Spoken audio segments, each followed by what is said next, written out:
नमस्कार मंडळी, कसे आहात? बऱ्याच दिवसातून आज हा भाग मी रेकॉर्ड करत आहे.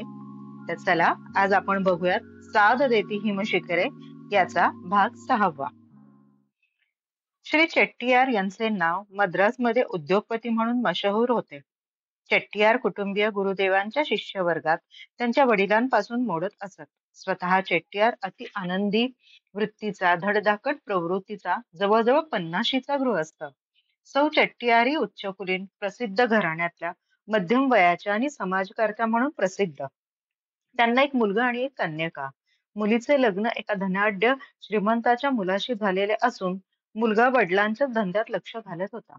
त्याचेही लग्न होऊन वर्षच झाले होते. शहराबाहेर सुखवस्तू वस्तीत चेट्टियार यांचा प्रशस्त आलिशान बंगला होता. चोखंदळपणे बंगल्याची सजावट केलेली होती. सामान सुमानात सुद्धा एक विशिष्ट सौंदर्य दृष्टी जाणवत होती. ठिकठिकाणी पाहुण्यांची देखभाल करायला नोकरवर्ग सुसज्ज होते. अशा या कुटुंबात वावरताना मला तो मोठा आराम वाटला. बरेही वाटले. गुरुदेवांच्या खोलीसमोरच मलाही खोली देण्यात आली होती. दाढीने स्नान उरकून मी गुरुदेव ज्या प्रशस्त दिवाणखान्यात बसले होते तिथे आलो.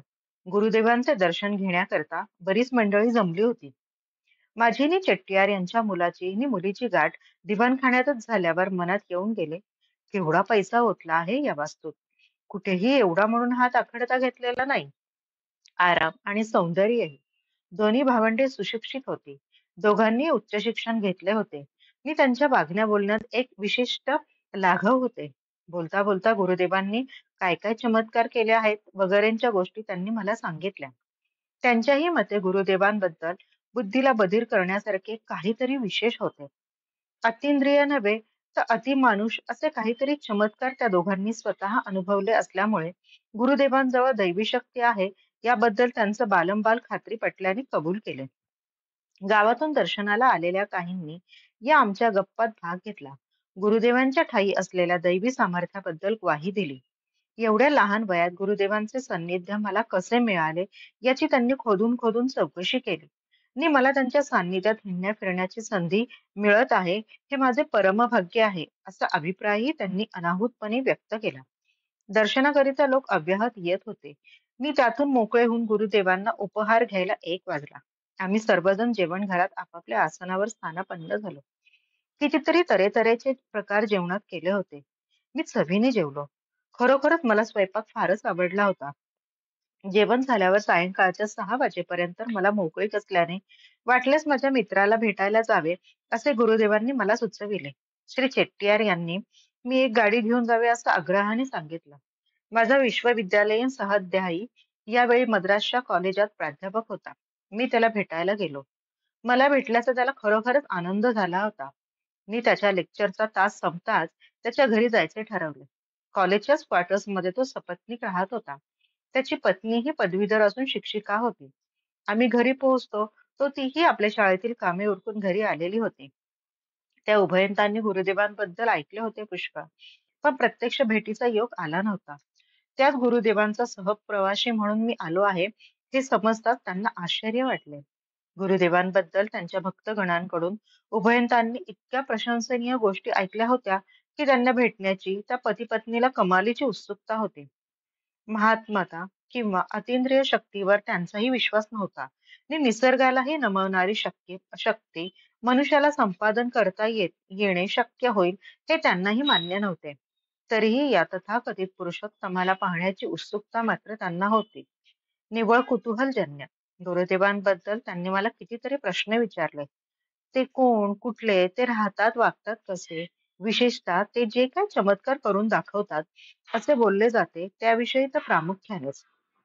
त्यांना जेव्हा मी सांगितले की गुरुदेवांचा आणि माझा सहवास फार तर आठवड्यांचाच असेल, त्यामुळे त्यांच्या जीवनाबद्दल मी अनभिज्ञ आहे आणि चमत्कार म्हणाला तर माझ्यासमोर अजून तरी एकही चमत्कार त्यांनी घडवून आणलेला माझ्या पाहण्यात नाही, तेव्हा तर त्या दोघांची निराशाच झालेली दिसली.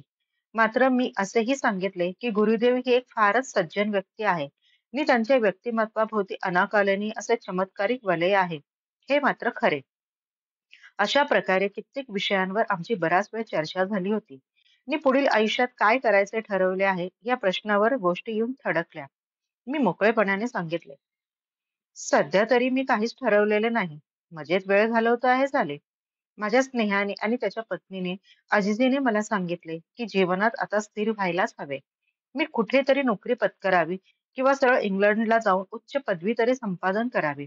तसेच मी आता लग्न मुळीच लांबणीवर न टाकता लवकरात लवकर विवाहबद्ध व्हावे. चहा फराळ झाला. तोपर्यंत 6 वाजून गेले होते. मला वाटले आपणाला उशीर होत आहे. माझ्या स्नेहाला आणि त्याच्या पत्नीला गुरुदेवांना पाहायचेच होते. तेव्हा त्या उभयतांना घेऊन मी चेट्टियार यांचे घर गाठले. मी पोहोचतो तो आढळून आले की दिवाणखाना खच्चून भरलेला होता. पाय ठेवायलाही जागा नसल्याने लोक मिळेल त्या जागेवर दाटीवाटीने उभेही होते. उशीर केल्याबद्दल मी स्वतःला दूषणेही दिले.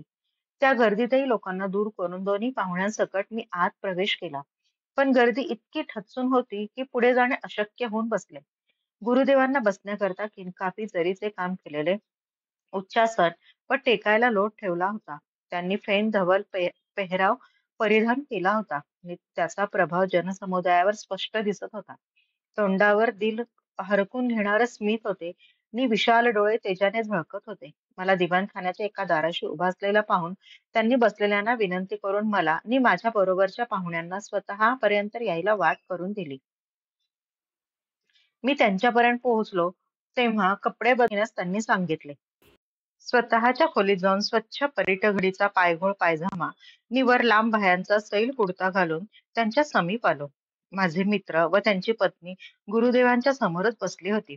गुरुदेवांनी मला त्यांच्या स्वतःजवळ बसायला सांगितले नि त्यामुळे सर्वच हजर असलेल्यांना माझा फार मोठा सन्मान झाल्यासारखे वाटले. साहजिकच माझ्याकडे सर्वांच्या नजरा कुतूहलाने वळाल्या. दिवाणखान्यात समाजातील सर्व थरातील लोक जमलेले होते. पण मध्यम स्थितीतील दर्शनार्थींची संख्या जरा जास्तच असावी. सर्वच चांगले सुशिक्षित दिसत होते. नि तरीही एवढ्या मोठ्या संख्येने त्यांनी दर्शनार्थ यावे हे मला समजेना. चमत्कार पाहायला मिळेल किंवा गुरुकृपा व्हावी म्हणून ते सर्वजण आले होते असे मानायला माझे मन तयार होईना. मी गुरुदेवांकडे पाहिले. ते शांत गंभीर होते. त्यांच्यात यत्किंचितही चलबिचल आढळली नाही. आणि समोर एवढा जनसमुदाय बसला आहे याची जणू काय जाणीवच नाही असे ते मनमोकळेपणाने बसले होते. टाचणी पडली तरी तिचा आवाज होईल अशी नीरव शांतता पसरली होती. आतुरतेने डोळे गुरुदेवांकडे लागले होते. पुढे काय होते याची जणू सर्व इंद्रिय एकतानेने वाट पाहत होते. एक बहुशिक्षित सद्गृहस्थ श्रोतू वर्गातून उठला आणि म्हणाला, गुरुदेव, आपल्या मुखातून काहीतरी अमूल्य असे विचार ऐकण्याकरता आम्ही सर्वजण उत्सुक आहोत. प्रवचन किंवा भाषण करण्यापेक्षा गुरुदेव म्हणाले, तुम्ही आपल्या वैयक्तिक अडचणी काय आहेत त्या मांडा. म्हणजे त्याबाबत उहापोह करत असताना जे सांगितले जाईल त्याचा उपयोग इतर श्रोत्यांनाही होईल व तुम्हालाही मार्गदर्शन घडेल. त्या सद्गृहस्थाने विचारले, सुख नि शांती मिळवण्याचा सोप्यात सोपा उपाय किंवा मार्ग कोणता? दिवाणखान्यातील प्रत्येक श्रोत्याने उत्तर ऐकण्याकरता आपले कान टवकारले.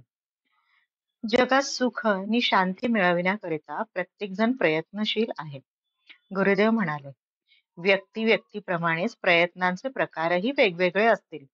परंतु खरी अडचण आहे की सुख शांती म्हणजे नक्की काय आहे हे समजावून घेण्याचा मात्र कुणीच प्रयत्न करीत नाही. जितक्या तीव्रतेने या प्रश्नावर आपली बुद्धी वळवायला हवी, मन केंद्रित करायला हवे तेवढे केले जात नाही. सुख व शांती हे जर आपले खरोखर साध्य असेल तर साकल्याने ते काय आहे हे समजून घेतले पाहिजे. नुसते शब्द किंवा तात्विक बडबड करून काहीही उपयोग होणार नाही.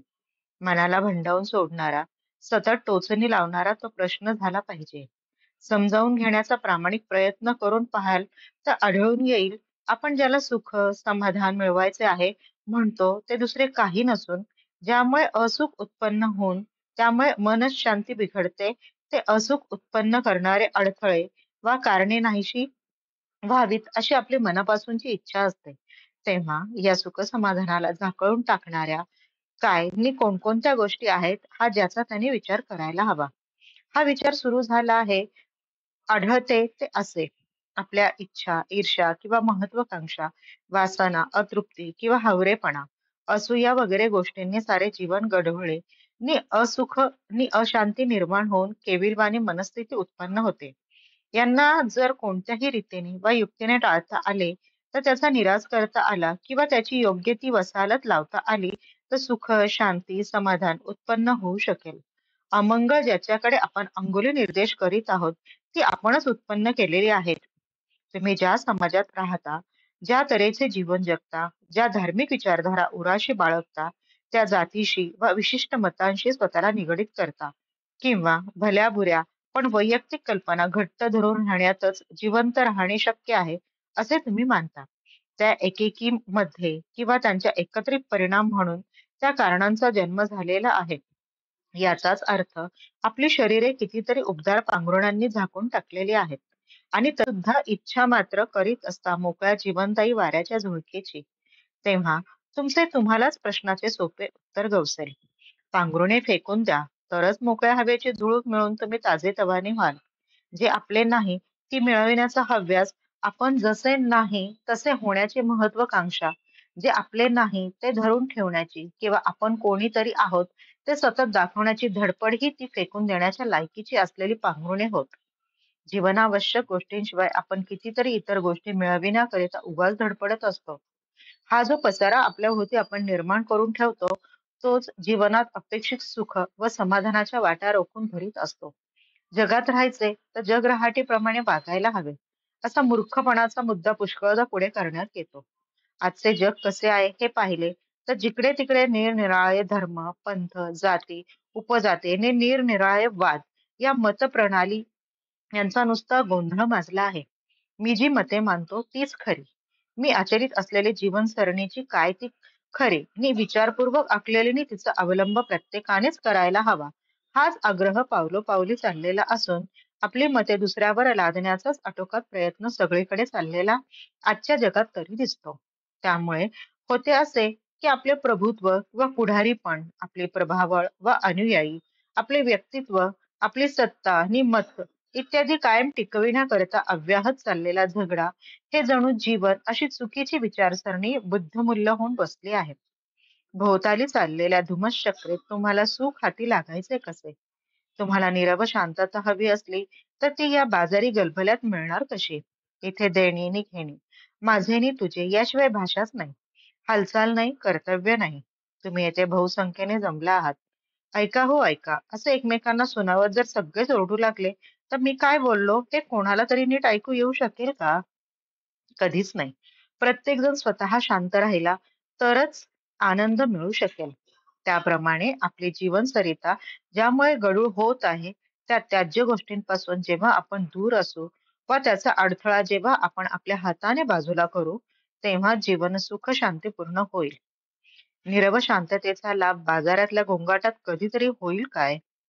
तेव्हा मूळ प्रश्नाचे स्वरूप समजावून घेणे हेच ते प्रश्न सुव्यवस्थितपणे सोडविण्याचे एकमेव साधन आहे. जीवनविषयक या प्रश्नाचे उत्तर आपल्या बाहेर कुठे शोधू पाहाल तर ते मानवी शक्तीचा नि कालाचा निव्वळ अपव्यय ठरेल. जिथे जे काही नाही तिथे तुम्ही शोधित आहात. ग्रंथ, पोथ्या, पुराणे यांचे वाचन किंवा धार्मिक उपचार याने तुम्ही फार तर आधारपंडित व्हाल. पांडित्याचा अहंकार मात्र बळावेल. यापेक्षा जे मूलतः तुमच्याजवळ आहे ते तुम्हाला मिळवून देण्यात त्याचा काहीही उपयोग व्हायचा नाही. कारण पोथ्या पुराणातून, धार्मिक आचरणातून किंवा तांत्रिक उपचारातून, पठण पारायणातून चालवलेला हा सुख समाधानाचा शोध वरवरचा, बाहेरचा आहे. दुर्दैवाचा भाग हा आहे की तुम्ही आपले जीवन अशा प्रकारे चाकोरीतून ठोकून ठाकून बसविले आहे. त्यामुळे अचूक विचार करणे तर आहोत, पण स्वतंत्रपणे विचार करण्याची शक्तीच तुम्ही गमावून बसला आहात.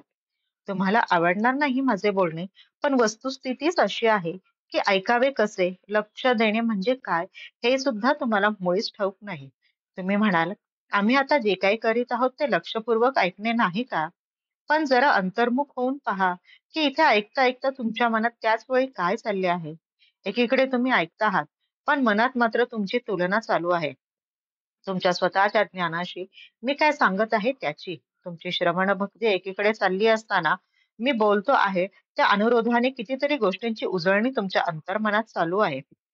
फार काय ज्याचा माझ्या बोलण्याशीही संबंध नाही अशा गोष्टींचाही विचार तुमच्या मनात याच वेळी चालू आहे. मनाची ही केवढी प्रचंड धडपड आहे. तेव्हा हे उघडच नाही का की मी जे काही सांगतो आहे त्याचे मर्म समजण्याकरिता जे अवधान हवे आहे त्याला कितीतरी अनावश्यक गोष्टींची गाळणी लागल्याने मी जे सांगत आहे ते ऐकण्याची शक्तीच खरे पाहता राहिली नाही. आणि असलीच तर ती इतक्या क्षीणप्रत अवस्थेत आहे की त्याला ऐकणे म्हणणे चुकीचे होईल. तेव्हा खरे म्हटले तर मी काय म्हणतो हे साकल्याने समजण्याकरिता सारे लक्ष ऐकण्याच्या क्रियेत केंद्रित करून म्हणजेच साऱ्या शरीराचे कान करून ऐकले तरच यातून फायदा. म्हणजे जेव्हा पूर्णतः मोकळे ठेवाल, खुले ठेवाल, तेव्हाच ते ऐकण्याचे काम कार्यक्षमतेने करेल. मग तुम्हाला जे समजेल ते खरे समजणे. माझ्या सांगण्यावर स्वमताचे शेरे मारण्याचा उतळेपणा करत असतानाच करू नका. त्यामुळे तुमच्यात नी इथे जमलेल्या इतरांच्या व्यर्थ कालक्षेप होईल. मी तुमच्या अडचणी सोडवण्याचा व प्रश्नांचे उत्तर देण्याचा प्रयत्न करीत आहे. याकडे दुर्लक्ष होऊ देऊ नका. सत्याचे दर्शन व्हावयाचे, प्रश्नांची उकल जशी व्हायला हवी तशी व्हावयाची, तर समजून घेण्याच्या तळमळीने, खऱ्याखुऱ्या कळकळीने मी जे बोलत आहे ते ऐकण्याचा तुम्ही प्रयत्न करायला हवा. तुमचे तर्क तुम्ही लढवलात किंवा माझी उलट तपासणी करण्याचा प्रयत्न कराल तर त्यातून सत्याचे स्वरूप सुस्पष्ट होणे तर बाजूलाच राहील. त्याच्या भोवती नुसता गढूळपणा जमा होऊन संभव जास्तच. तुमच्या पांडित्याचे प्रदर्शन माझ्यापुढे किंवा इथे जमलेल्यांपुढे आपण केले पाहिजे. त्यातून काही निष्पन्न होईल असे समजणे चुकीचे होय. त्याने फक्त कालाचा अपव्ययच होणार आहे. श्रोत्यातून एकाने विचारले, मन विचाररहित निस्तब्ध पाहिजे म्हणता, तर ते कसे करायचे? कोणत्या मार्गाने वा प्रक्रियेने मन स्थिर कसे करता येईल? गुरुदेव म्हणाले, प्रक्रियेचा किंवा मार्गाचा तुमचा अर्थ जर एखाद्या मंत्र जपणे, देवता पूजन, ध्यानादी आचार सांगणे किंवा एखाद्या साधनेचा अवलंब करायला सांगणे असा विचारणाऱ्याला अभिप्रेत असेल, तर मग मी आत्तापर्यंत जे बोलतो आहे ते त्याला समजलेच नाही असे म्हणावे लागेल. तंत्र, मंत्र, साधना याबद्दल जेव्हा लोक बोलतात ना, तेव्हा काहीतरी सबब सांगून अंगचुकारपणा करण्याचा तो एक प्रकार असतो. कारण जे काही करायचे आहे ते हेच की त्रयस्थपणे मनाच्या हालचालींचे सूक्ष्म अवलोकन करून आपले मन आहे तरी कसे हे स्वतःचे स्वतःला समजावून घ्यायचे आहे. तुमच्या सुखदुःखाचे मूळ तुमच्या मानसिक घालमेलीत दडलेले आहे. जे काय व्हायचे आहे ते मनात व्हायला हवे आहे, बाह्य जगात नव्हे. मनात चाललेल्या घडामोडींचे अवलोकन करायचे आहे. ते मन कसे काम करते, विचार कसे उद्भवतात, महत्वाकांक्षा किंवा हवरेपणा उत्पन्न होतो, म्हणजे नेमके मनात काय घडते वगैरे गोष्टींचा कानोसा घ्यायला हवा. जितक्या तटस्थपणे आणि अलिप्त राहून तुम्ही मनाच्या या सूक्ष्म हालचालींचे निरीक्षण करून त्याचे नक्की स्वरूप समजावून घ्याल, तेवढ्या प्रमाणात तुमच्या जीवनविषयक प्रश्नांची उकल होऊ लागेल. पडलेल्या प्रश्नांची उत्तरे मिळू लागतील. अडचणींतून बाहेर पडण्याचा मार्ग स्पष्ट दिसू लागेल. तेव्हा तुमच्या सुख, समाधान, शांतीच्या आड येणाऱ्या अडचणींची उकल होणे, अडथळ्यांचे खरेखुरे स्वरूप समजणे, हे तुम्ही आत्मसंशोधनाने केल्यानेच साध्य होणार आहे. दुसऱ्यांनी केलेले मार्गदर्शन, मग तो केवढाही अधिकारी मार्गदर्शक, पुरुष, गुरु किंवा ग्रंथराज असो, दिलेला मंत्र, दाखवलेले तंत्र, सांगितलेला पूजा अर्चनेचा प्रकार, पठण पारायणाचा मार्ग या प्रकारे कशानेही सत्यदर्शन होणार नाही. हा आपण काहीतरी करतो आहोत अशी वंचना मात्र निश्चित उत्पन्न होईल. कारण तो मार्ग खरा नसून ती निव्वळ पळवाट आहे. पाऊलवाट नव्हे, फार तर तिला मळलेली वाट म्हणू पाहिजे तर. कोणीतरी म्हणाले, माफ करा, पण गुरुदेव, गुरु किंवा वाटाड्या अगर मार्गदर्शक यांनी दाखवलेला मार्ग किंवा केलेला उपदेश यामुळे साक्षात्कार किंवा दर्शन घडत नसते असे का आपणाला सुचवायचे आहे? त्याबद्दल आजपर्यंत तर बोलले गेले व बोलले जाते ते सर्व मूर्खपणाचे असून गुरुदेवांनी स्मित केले नि म्हटले, तुम्ही एकाच प्रश्नात अनेक प्रश्नांची गल्लत करत आहात. आता मी काय सांगतो ते लक्षपूर्वक ऐका. जग झपाट्याने बदलत आहे. जीवनविषयक जुनी मूल्ये झपाट्याने बदलत आहेत. जुन्या जमान्यात गुरु या शब्दाला एक वेगळा अर्थ होता. वेगळे स्थान आणि महत्व होते. ते महत्व केवळ नाहीसे झाले आहे. पूर्वीच्या काळी गुरु या शब्दामागे एक प्रकारचे वैशिष्ट्यपूर्ण असे सामाजिक, धार्मिक आणि नैतिक अधिष्ठान होते. त्याचा आता मागमूसही उरलेला नाही. पूर्वीच्या जीवनात भौतिकतेला स्थान नव्हते. असले तर अत्यल्प. आजच्या जमान्यात तिच्याशिवाय दुसऱ्या कशाला महत्वच उरलं नाही. आजची सारी जीवनमूल्य भौतिक सुखे कशी मिळतील या एका कसावरच पारखली जातात. पूर्वीच्या जीवनात ज्या विचारसरणीचे जीवन सुखी, शांती, समाधानी राहायचे त्या विचारसरणीचा बळी देऊन नवीन भौतिक जीवन पद्धती आपण अधिकाधिक पत्करत आहोत. जीवनातील शाश्वत मूल्यांकडे दुर्लक्ष होत आहे. हे त्यामुळे आपण विसरलो आहोत. उपदेश, प्रार्थना, पवित्र आणि आदरणीय ग्रंथ व धार्मिक पुस्तके यांचा पूर्वीच्या जीवनाशी घनिष्ठ संबंध होता. सध्याच्या भौतिकवादी विचारसरणीत त्याचे काहीच महत्व उरलेले नाही. आजच्या जीवनात त्यांना स्थान नाही. अर्थकारण या नव्या जमान्याचा धर्म होऊन बसला आहे. पूर्वी ज्यामुळे जीवन सुखी व समाधानी राहत होते, त्या मूल्यांचा अर्थ, मर्म किंवा महत्व न कळण्या इतपत वेगाने नव्या आर्थिक आणि भौतिक विचार धर्माने जनमानसावर आपली पकड घट्ट केलेली आहे. जर काही शिल्लक असेल तर ते जीर्ण क्षीण अवस्थेत. प्रत्यक्ष जीवनात त्याचे प्रतिबिंब कधीच उमटत नाही. शब्दांनी फक्त बडबडीच्या रूपाने त्याचे प्रदर्शन काय होईल तेवढेच.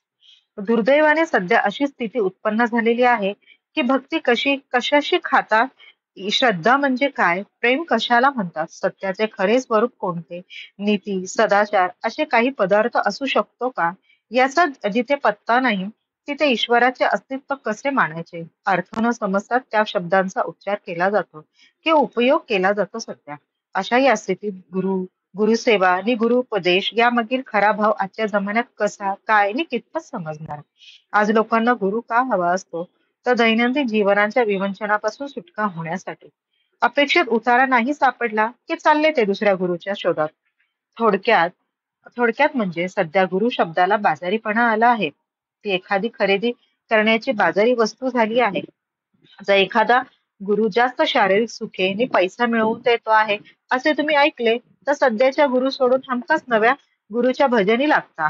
कारण त्याच्या भक्तीने तुम्हाला तुमची सांसारिक सुखेनी, सुख समाधानी व आर्थिक सुबत्ता यात वाढ होण्याचे तुम्ही इतरांचे ऐकून पाहून व मनाशी निश्चित केलेले असावे. अशा प्रकारे लोक या गुरुकडून त्या गुरुकडे अशा गुरु शोधात अखंडपणे फिरत असतात.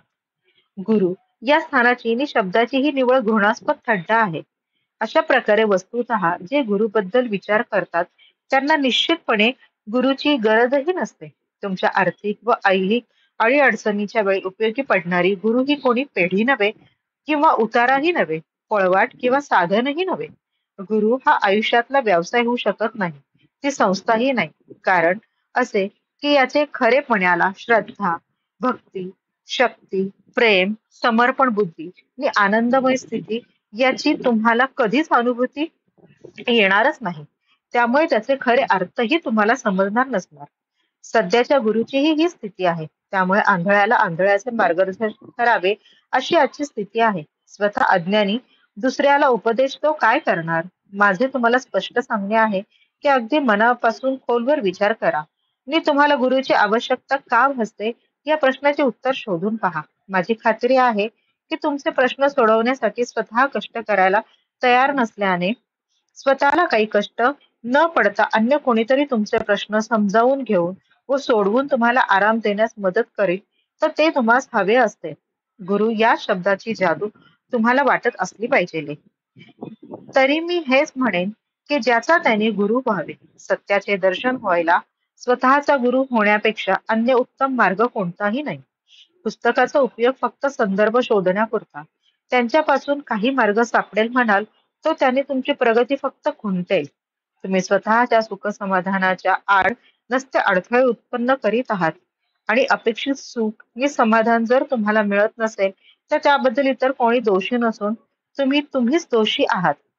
मी एवढेच म्हणेन की कोणाच्याही कच्छपी लागू नका किंवा गुरु वगैरे बाबतीत नसते खूळ डोक्यात आणू नका. गुरुदेव बोलायचे थांबले.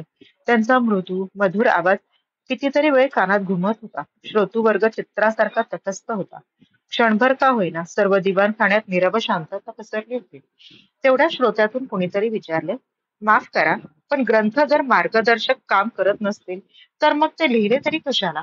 आतापर्यंत कित्येक महापुरुषांनी आणि प्रवक्त्यांनी ग्रंथांचे मनन करा म्हटले आहे, ते चूक आहे की काय. कुणाही प्रवक्त्यावर वा महापुरुषावर टीका करण्यापुरता किंवा त्यांचे गुणगान करायला मी इथं बसलेलो नाही, गुरुदेव उत्तरले. किंवा कोणा ग्रंथकाराला मला टीका करायची नाही. तुम्हाला वाटते त्या अर्थाने. त्यामुळे मी निक्षून सांगतो की पुस्तकामध्ये मार्गदर्शक म्हणून काहीही सामर्थ्य नाही. आधाराकरिता त्याचा उपयोग निश्चित आहे. प्रत्येक संताने व दार्शनिकाने त्याला जे अनुभव आले ते शब्दात ग्रंथित करण्याचा प्रयत्न जरूर केलेला आहे. त्या संत महंतांची वाट पुसत जो आपला जीवनक्रम चालवित आहे त्यांनाच केवळ त्या ग्रंथलेखकाप्रमाणे जेव्हा जेव्हा अनुभव येतील तेव्हा तेव्हा त्या उपसकाला त्या ग्रंथातून त्या संत महंतांची नमूद केलेल्या अनुभवांचा आधार मिळेल, उपयोग होईल, इतरे जणांना नव्हे. तेव्हा निव्वळ पुस्तकं वाचण्याने किंवा प्रवचने ऐकण्याने काहीही साध्य होणार नाही. अपेक्षित साध्य ही अंतःस्थिती आहे नि केवळ बाह्य प्रयत्नाने त्यापर्यंत पोहोचताच येणार नाही. साधकाने घेतलेले अनुभव यथातथ्यपणे शब्दांकित करण्यातच येत नाहीत, ते शब्दच उणे पडतात. त्याचे सामर्थ्य लटके पडते. अनुभव शब्दातून विशद करण्याचे प्रयत्न थोडे झाले नाहीत, पण म्हणून त्या शब्दांनी अनुभवांची जी विशिष्ट स्थिती असते ती कधीही उत्पन्न करू शकलेले नाहीत. कारण अनुभव हे शाब्दिक नसतातच मुळे आणि म्हणूनच शब्दांनी अनुभव मिळवणे शक्य नाही. ग्रंथ वाचनाने माहिती जमा होईल, वस्तुस्थिती समजेल, विद्वत्ता संपन्न करता येईल, पांडित्य साधेल, जीवनात त्यामुळे विशिष्ट स्थान प्राप्त होईल, समाजात मान मरातबही मिळेल. व्यावसायिक यशापयशाचे ग्रंथ वाचनात मोठा वाटा आहे. त्याने व्यावसायिक पारंगतता मिळवता येईल. कित्येक विषयात अगर शस्त्रात तज्ज्ञ म्हणून ओळखले जाऊ शकाल इतकेच. गुरुदेव जरा वेळ थांबले. कोणीच काही प्रश्न उपस्थित केला नाही. दिवाणखान्यात शांत गंभीर वातावरण होते. जागेवरून उठून त्यांनी हात जोडले. त्या दिवसाचा प्रवचनाचा कार्यक्रम संपल्याची जणू खूण होती.